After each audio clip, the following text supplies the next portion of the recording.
So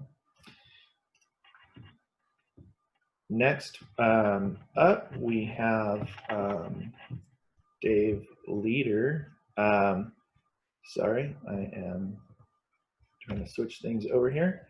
So Dave is the vice president from Hydrolink Systems Incorporated. We asked him to give you a kind of what Alert 2 is about and why it's important, because there are a lot of newer folks that are actually attending this webinar. So Dave, I will go ahead and give it over to you.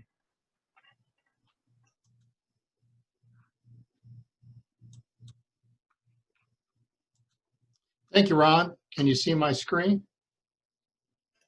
Yes, you are good to go. And you can hear me. Okay, great. Okay, well, thank you for the introduction. And what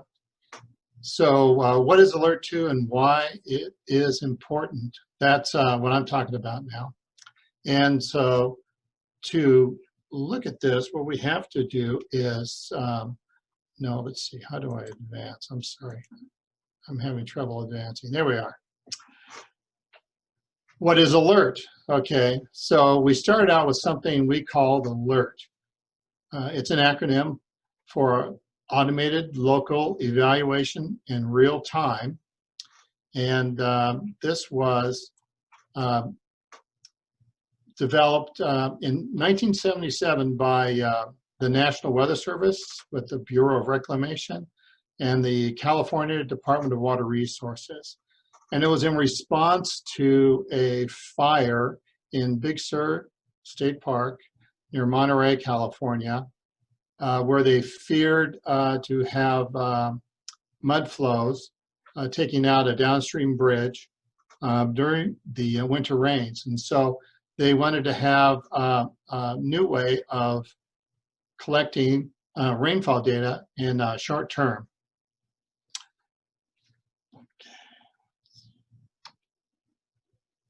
So what does it do? It transmits rainfall, water level, weather sensor data on interval or event with no polling required. Previous technologies required a transmitter at a base station sending out a signal, and the remote equipment would take a measurement and respond. And polling intervals were often 1 hour long. And with the time of peak in this Big Sur watershed of being 15 minutes, such a polling scheme wouldn't work. So they wanted something that would use what we call self-reporting. And so when a rainfall bucket tipped, the signal would be sent to the base station by radio automatically.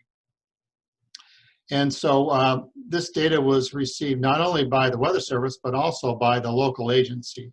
So they knew what was going on immediately. They did not have to rely on a forecast from the National Weather Service. And so we could build in some automatic alarms that were triggered when sensor data reached threat levels, either rainfall or water level. And then this data could be used by the automated river forecast system to provide some warnings about the potential of flood threat.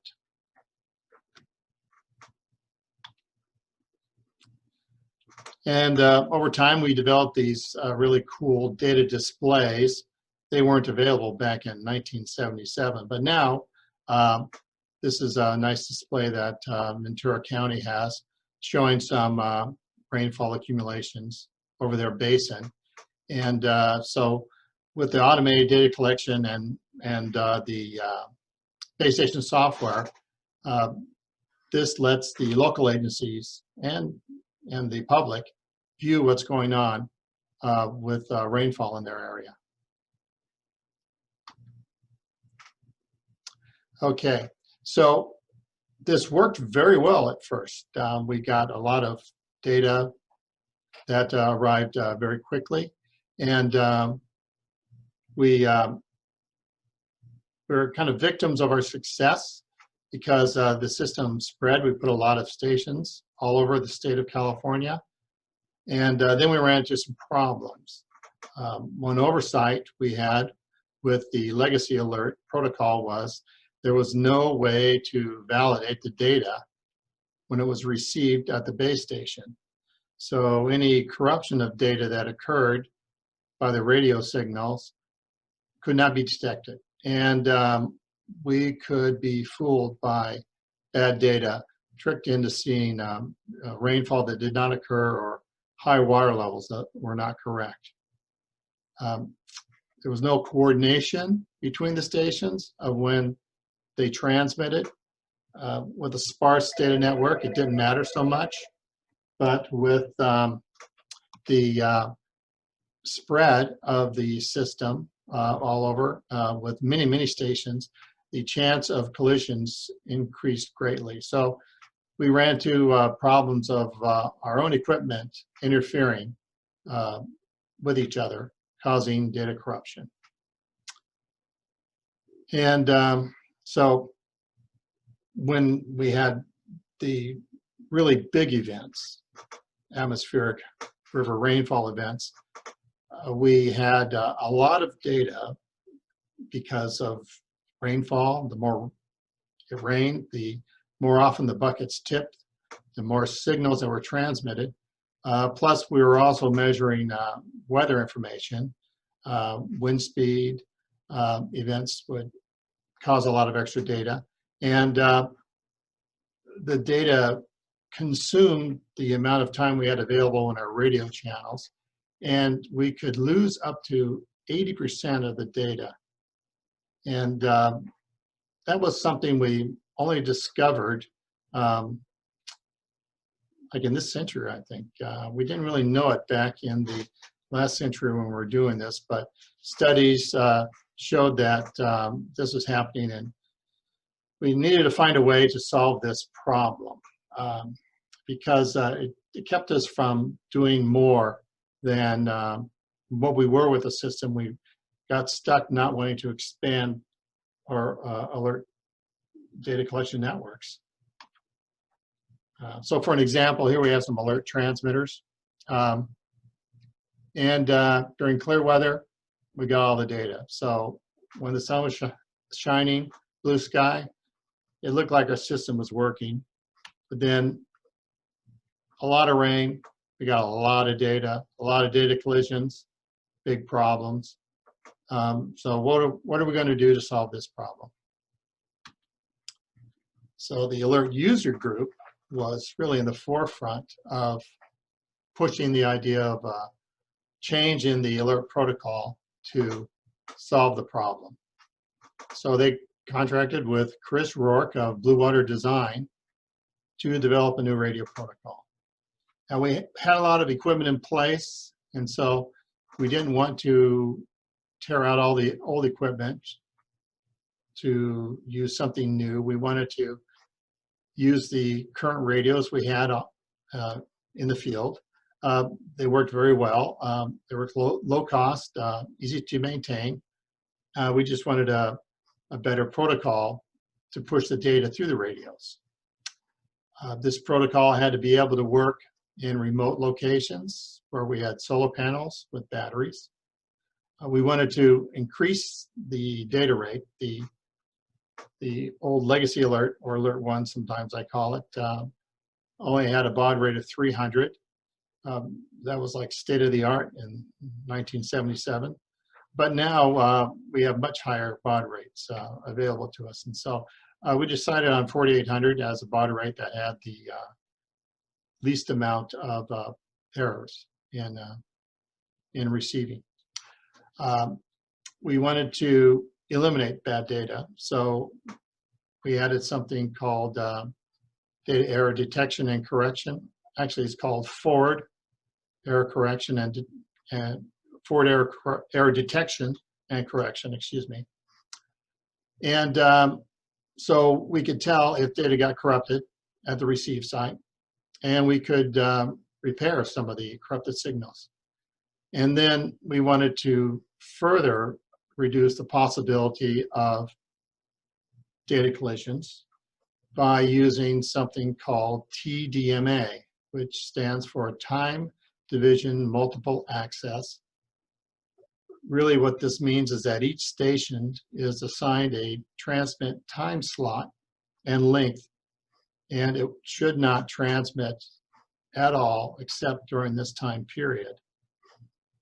Then to keep our remote stations in time sync with each other, we had to add GPS equipment to the remote stations. And that really solved the problem for us. So then the National Hydrologic Warning Council created a technical working group to design the Alert2 protocol. So besides having the hardware, we needed to have some firmware that could then deliver the data from the remote stations to the base stations. We wanted to be able to identify the remote stations with a source address that was greatly expanded from the legacy alert. The old alert equipment actually transmitted sensor IDs. So each sensor at a station had an identifier, and that range was limited to about 8,000. So throughout the state of California, for example, we only had 8,000 ID numbers we could use. So with Alert2, we chose to use a station identifier and increase the numbers available to 65,000. And that's based on a particular region, really. So we could reuse the source addresses throughout the country, for example. But within a region where people are sharing data, we decided to keep that unique. You can transmit data every 1 or 2 minutes using a TDMA plan. And